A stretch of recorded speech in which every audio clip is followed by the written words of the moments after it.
놀이개 때문에 노비가 된 어느 여인의 이야기. 이야기의 시작에 앞서 구독 부탁드립니다. 1440년 한양에서 멋쟁이로 소문난 여인이 있었다. 그 여인은 출중한 외모만큼이나 하고 다니는 모양새가 화려했다. 그러다 보니 사람들은 그녀에 대해 궁금해할 수밖에 없었는데, 그녀는 황희 정승의 둘째 아들인 황보신의 첩 윤희였다. 윤희가 어디 출신이고 어떻게 첩이 됐는지는 알 수 없지만 중요한 것은 황보신이 본처를 제쳐두고 윤희를 끔찍이 아꼈다는 것이다. 윤희를 기쁘게 하기 위해 하루가 멀다 하고 선물을 주었다. 심지어는 말을 선물로 주기도 했는데 지금으로 치면 최고급 승용차를 준 것과 다름없었다. 타고 다니던지 처갓집에 주던지 해라. 그러잖아도 친정 아버지가 걸어다니기 힘들어 하셨는데 서방님 고맙습니다. 난 네가 원하는 것은 뭐든지 줄 수 있는 사내다.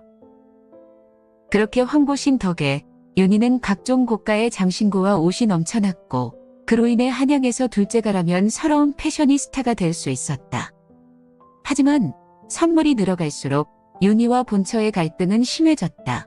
어느 날, 요즘 선물이 넘쳐난다지? 그래, 예전에 나도 다 받았던 거니까 너도 많이 받거라. 언제 쫓겨날지 모르는 첩이니까 챙길 수 있을 때 챙겨놔야지. 한몫 챙겨야지, 안 그래? 하고 본처가 비웃으며 가버렸고, 윤희는 화가 치밀어 올랐다. 본처라고 유세 떠는 거야? 열받네. 저 여자 콧대를 확 눌러줄 방법 없나? 며칠 후, 너를 위해 신상 놀이개를 가져왔다. 또요? 놀이개는 지금도 셀 수 없이 많네요. 다른 사람 갖다 주세요. 무슨 일이 있느냐? 아닙니다. 본처의 말에 자존심이 상해 있던 윤희는 선물 받는 것이 예전만큼 기쁘지 않았다. 그런데 그때 윤희에게 좋은 생각이 떠올랐다. 그래, 세상에 하나밖에 없는 선물을 받는 거야. 그러면 분해서 죽을 거야. 이윽고 윤희는 황보신에게 서방님, 저만을 위한 놀이개를 받고 싶습니다. 너만을 위한 네, 놀이개를 황금으로 만들어주세요. 황금? 황보신은 체면상 거절은 못하고 난감했다. 어찌해야 할지 고민을 하는데 이복동생인 황중생이 찾아왔다. 황중생은 황희정승의 첩의 아들로 지금은 동궁전에서 세자의 시중을 드는 일을 하고 있었다. 형님, 무슨 고민을 그리 하고 계십니까요? 마침 잘 왔네. 내가 금이 좀 필요한데 어디 구할 데 없겠나? 금이면 제가 조금 구할 수 있긴 합니다만. 그래?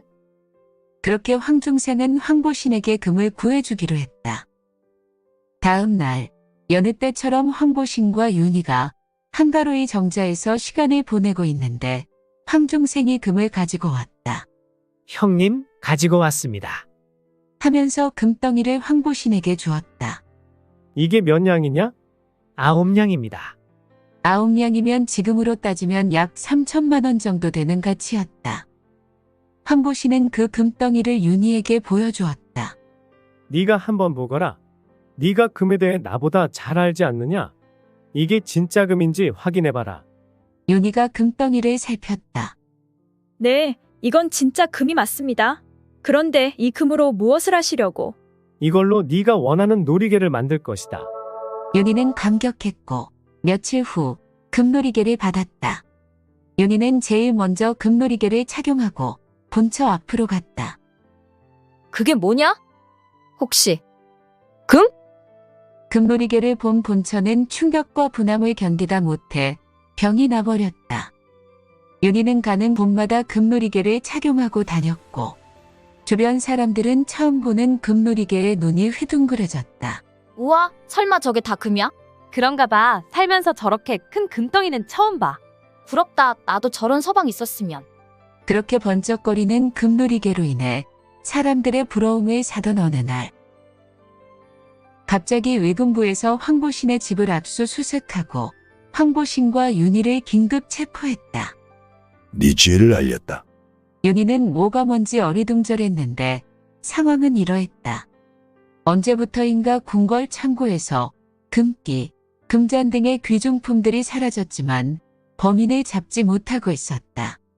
그런데 최근에 동궁전에서 세자가 사용하던 귀마개까지 사라지자 벌이 발칵 뒤집혔다. 감히 권례 물건에 손을 대다니 반드시 범인을 잡아내겠다. 의금부에서 대대적인 수사를 시작했고 수사 결과 동궁전에 드나들던 황희의 서자 황종생이 귀마개를 가져간 것이 밝혀졌고 심지어는 전에 사라진 금장 금띠 등도 황종생이 가져갔다는 것이 밝혀졌다. 그런데 황종생이 훔쳐간 작물을 회수하는 과정에서 또 다른 문제가 발생했는데 훔쳐간 금장이 이미 훼손되어 원래 20냥이던 금이 11냥밖에 안 남아 있었던 것이다. 황종생에 대한 신문이 다시 시작되었다. 공범을 대라. 누구와 금을 나누었느냐? 황보신과 금을 나누었습니다. 하고 황종생이 황보신의 이름을 댄 것이다. 그렇게 해서 황보신이 긴급 체포된 것이고 황보신을 추국한 끝에 그동안 황보신 역시 말을 비롯해 온갖 귀중품을 훔쳤던 것이 밝혀졌고 이놈이 더 큰 도둑일세. 금을건 중 상당수는 첩윤희에게 줬다는 것도 밝혀진 것이다. 그렇게 해서 윤희도 덩달아 잡혀온 것이다. 윤희에 대한 신문이 시작되었다. 황보신과 짜고 권례의 귀중품을 훔쳐 빼돌린 것 아니냐? 나는 모르는 일입니다. 하고 자신은 모르는 일이라고 항변했다.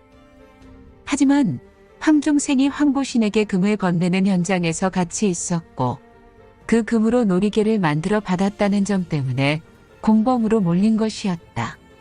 윤희에 대한 신문이 계속되었다. 윤희는 계속되는 신문에 훔친 도적은 저 사람인데 왜 저를 이토록 모질게 고문하십니까? 하고 억울함을 강하게 하소연했다. 이런 윤희의 하소연이 세종에게 전해졌다. 하지만 세종은 황보신의 첩이 되었으면 황보신을 대신해서 매를 맞고자 함이 도리인데 오히려 남편을 고발하고 자신은 빠져나가려 그와 같은 말을 하였다니 어리석기 짝이 없구나. 다시 고문하거라. 하고 윤희를 더욱 괘씸하게 여겼다. 이들에 대한 판결이 나왔다. 세종 22년 금잔, 금띠 등을 훔친 황희의 서자 황종생은 차명, 말을 비롯해서 온갖 귀중품을 훔친 황희의 둘째 아들 황보신은 곤장 100대의 벌금형, 그리고 첩윤희는 곤장 100대와 함께 함길도 관비로 보내졌다. 누가 봐도 황희정승의 아가림이 감안된 형평성이 어긋난 판결이었지만 당시에는 이런 일이 비일비재했다. 여기서 첩윤희의 죄명은 처첩고부율인데 한마디로 처나 첩이 남편을 고발한 죄라는 것이다. 아무튼 윤희가 황보신의 비리에 대해 알고 있었는지는 정확히 알 수 없지만 만일 금놀이개를 받지 않았다면 이후 윤희의 인생은 어떻게 바뀌었을지 궁금해진다.